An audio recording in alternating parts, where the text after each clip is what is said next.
Letter 1. By your permission I lay before you, in a series of letters, the results of my researches upon beauty and art.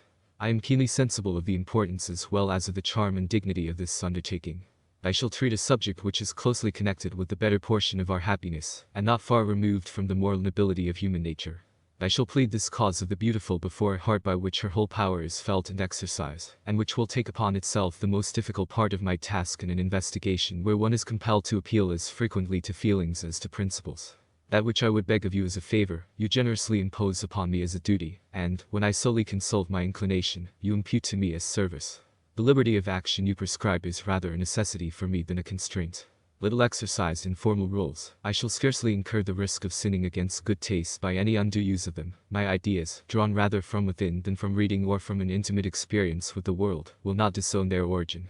They would rather incur any reproach than that of a sectarian bias, and would prefer to succumb by their innate feebleness, than sustain themselves by borrowed authority and foreign support. In truth, I will not keep back from you, that the assertions which follow rest chiefly upon Kantian principles. But if in the course of these researches you should be reminded of any special school of philosophy, ascribe it to my incapacity, not to those principles. No, your liberty of mind shall be sacred to me, and the facts upon which I build will be furnished by your own sentiments. Your own unfettered thought will dictate the laws, according to which we have to proceed. With regard to the ideas which predominate in the practical part of Kant's system, philosophers only disagree, whilst mankind, I am confident of proving, have never done so. As stripped of their technical shape, they will appear as the verdict of reason pronounced from time immemorial by common consent, and as facts of the moral instinct which nature, in her wisdom, has given to man in order to serve as guide and teacher, until his enlightened intelligence gives him maturity. But this very technical shape which renders truth visible to the understanding, conceals it from the feelings, for, unhappily, understanding begins by destroying the object of the inner sense, before it can appropriate the object. Like the chemist, the philosopher finds synthesis only by analysis, or the spontaneous work of nature only through the torture of art. Thus, in order to detain the fleeting apparition, he must enchain it in the fetters of rule, dissect its fair proportions into abstract notions, and preserve its living spirit in a fleshless skeleton of words. Is it surprising that natural feeling should not recognize itself in such a copy, and if in the report of the analyst the truth appears as paradox? Permit me therefore to crave your indulgence if the following researches should remove their object from the sphere of sense, while endeavoring to draw it towards the understanding. That which I before said of moral experience can be applied with greater truth to the manifestation of the beautiful. It is the mystery which enchants, and its being extinguished with the extinction of the necessary combination of its elements. Letter 2. But I might perhaps make a better use of the opening you afford me if I were to direct your mind to a loftier theme than that of art. It would appear to be unseasonable to go in search of a code for the aesthetic world, when the moral world offers matter of so much higher interest, and when the spirit of philosophical inquiry is so stringently challenged by the circumstances of our times to occupy itself with the most perfect of all works of art, the establishment and stricture of a true political freedom. It is unsatisfactory to live out of your own age and to work for other times. It is equally incumbent on us to be good members of our own age as of our own state or country. If it is conceived to be unseemly and even unlawful for a man to segregate himself from the customs and manners of the circle in which he lives, it would be inconsistent not to see that it is equally his duty to grant a proper share of influence to the voice of his own epoch, to his taste and its requirements, in the operations in which he engages. But the voice of our age seems by no means favorable to art, at all events to that kind of art to which my inquiry is directed. The course of events has given a direction to the genius of the time that threatens to remove it continually further from the ideal of art. For art has to leave reality, it has to raise itself bodily above necessity and neediness, for art is the daughter of freedom, and it requires its prescriptions and rules to be furnished by the necessity of spirits, and not by that of matter. But in our day it is necessity, neediness, that prevails, and bends a degraded humanity under its iron yoke. Utility is the great idol of the time, to which all powers do homage, and all subjects are subservient. In this great balance of utility, the spiritual service of art has no weight, and, deprived of all encouragement, it vanishes from the noisy Vanity Fair of our time. The very spirit of philosophical inquiry itself robs the imagination of one promise after another, and the frontiers of art are narrowed, in proportion as the limits of science are enlarged. The eyes of the philosopher as well as of the man of the world are anxiously turned to the theatre of political events, where it is presumed the great destiny of man is to be played out. It would almost seem to betray culpable indifference to the welfare of society if we did not share this general interest. For this great commerce in social and moral principles is of necessity a matter of the greatest concern to every human being, on the ground both of its subject and of its results. It must accordingly be of deepest moment to every man to think for himself. It would seem that now it linked a question that formerly was only settled by the law of the stronger is to be determined by the calm judgment of the reason, and every man who is capable of placing himself in a central position and raising his individuality into that of his species can look upon himself as in possession of this judicial faculty of reason, being moreover, as man and member of the human family, a party in the case under trial and involved more or less in its decisions. It would thus appear that this great political process is not only engaged with his individual case, it has also to pronounce enactments, which he as a rational spirit is capable of enunciating and entitled to pronounce. It is evident that it would have been most attractive to me to inquire into an object such as this, to decide such a question in conjunction with a thinker of powerful mind, a man of liberal sympathies, and a heart imbued with a noble enthusiasm for the weal of humanity. Though so widely separated by worldly position, it would have been a delightful surprise to have found your unprejudiced mind arriving at the same result as my own in the field of ideas. Nevertheless, I think I can not only excuse, but even justify by solid grounds, my step in resisting this attractive purpose, and in preferring beauty to freedom. I hope that I shall succeed in convincing you that this matter of art is less foreign to the needs than to the tastes of our age, nay, that, to arrive at a solution even in the political problem, the road of aesthetics must be pursued, because it is through beauty that we arrive at freedom. But I cannot carry out this proof without my bringing to your remembrance the principles by which the reason is guided in political legislation. Letter 3. Man is not better treated by nature in his first start than her other works are, so long as he is unable to act for himself as an independent intelligence, she acts for him. But the very fact that constitutes him a man is, that he does not remain stationary, where nature has placed him, that he can pass with his reason, retracing the steps nature had made him anticipate, that he can convert the work of necessity into one of free solution, and elevate physical necessity into a moral law. When man is raised from his slumber in the senses, he feels that he is a man, he surveys his surroundings, and finds that he is in a state. He was introduced into this state, by the power of circumstances, before he could freely select his own position. But as a moral being he cannot possibly rest satisfied with the political condition forced upon him by necessity, and only calculated for that condition, and it would be unfortunate if this did satisfy him. In many cases man shakes off this blind law of necessity, by his free spontaneous action, of which among many others we have an instance, in his ennobling by beauty and suppressing by moral influence the powerful impulse implanted in him by nature in the passion of love. Thus, when arrived at maturity, he recovers his childhood by an artificial process. He founds a state of nature in his ideas, not given him by any experience, but established by the necessary laws and conditions of his reason, and he attributes to this ideal condition an object, an aim, of which he was not cognizant in the actual reality of nature. He gives himself a choice of which he was not capable before, and sets to work just as if he were beginning anew, and works changing his original state of bondage for one of complete independence. Doing this with complete insight, and of his free decision. He is justified in regarding this work of political thraldom as non-existing, though a wild and arbitrary caprice may have founded its work very artfully, though it may strive to maintain it with great arrogance, and encompass it with a halo of veneration. For the work of blind powers possesses no authority, before which freedom need bow, and all must be made to adapt itself to the highest end which reason has set up in his personality. It is in this wise that a people in a state of manhood is justified in exchanging a condition of thraldom for one of moral freedom. Now the term natural condition can be applied to every political body which owes its establishment originally to forces and not to laws, and such a state contradicts the moral nature of man, because lawfulness can alone have authority over this. At the same time this natural condition is quite sufficient for the physical man, who only gives himself laws in order to get rid of brute force. Moreover, the physical man is a reality, and the moral man problematical.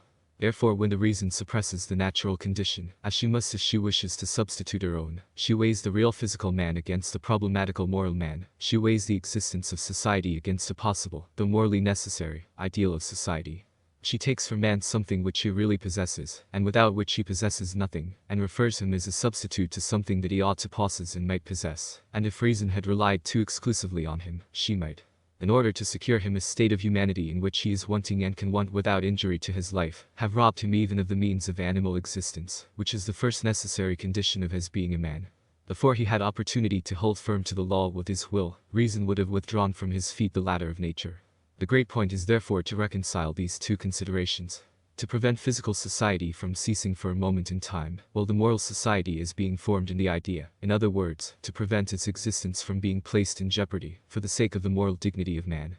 When a mechanic has to mend a watch, he lets the wheels run out, but the living watchworks of the state have to be repaired while they act, and a wheel has to be exchanged for another during its revolutions.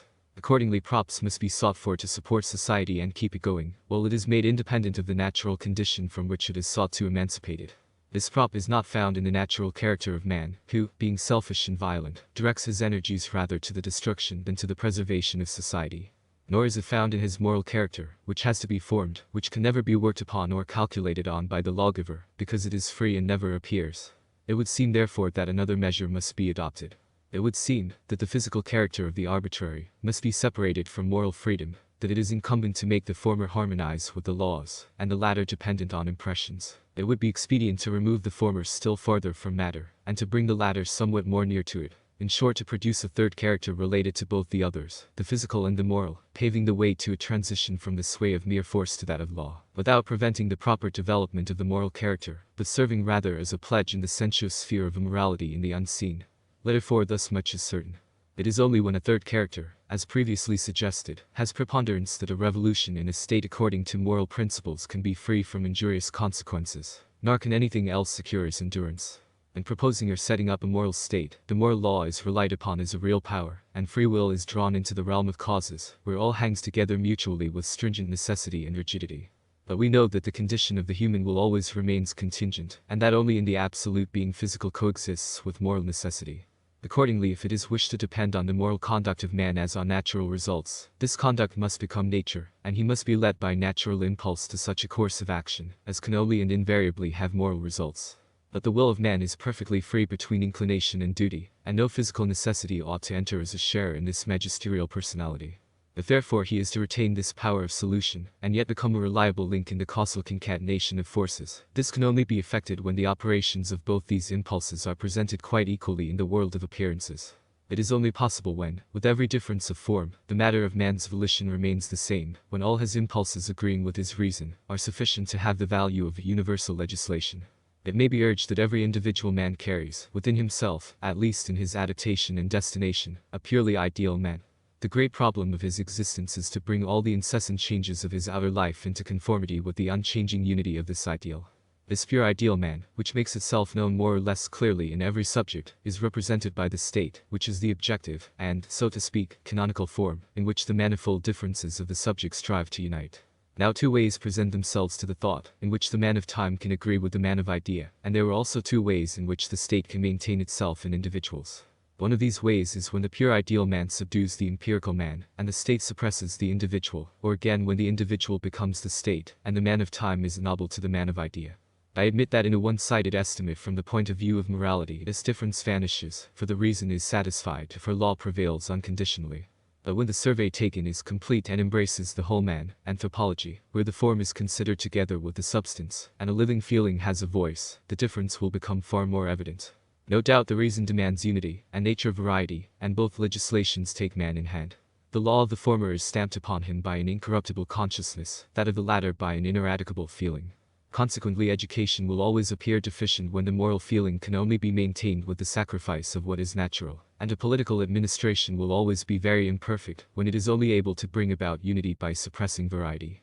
The state ought not only to respect the objective and generic, but also the subjective and specific in individuals, and while diffusing the unseen world of morals, it must not depopulate the kingdom of appearance, the external world of matter.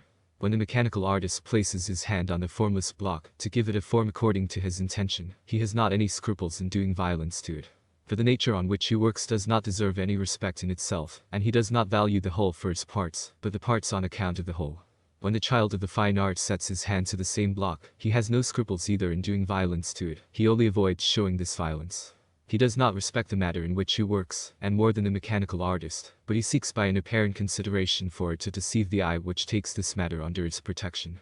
The political and educating artist follows a very different course, while making man at once his material and his end.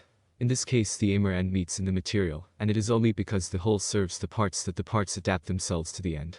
The political artist has to treat his material man with a very different kind of respect from that shown by the artist of fine art to his work.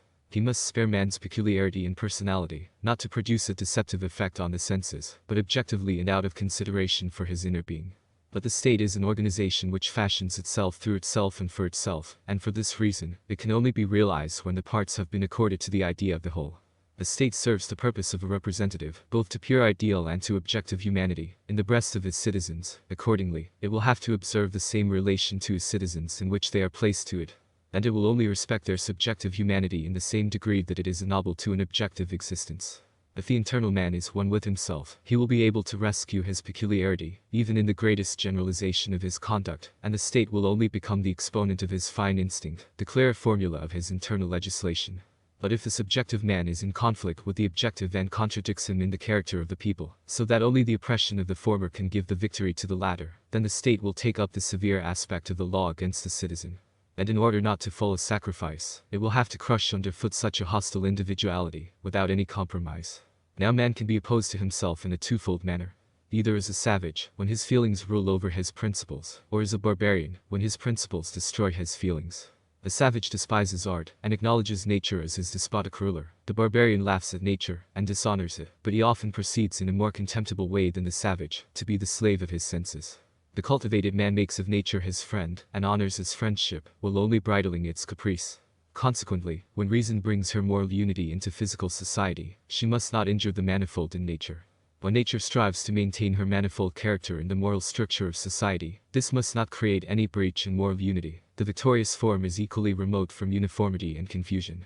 Therefore, totality of character must be found in the people which is capable and worthy to exchange the state of necessity for that of freedom.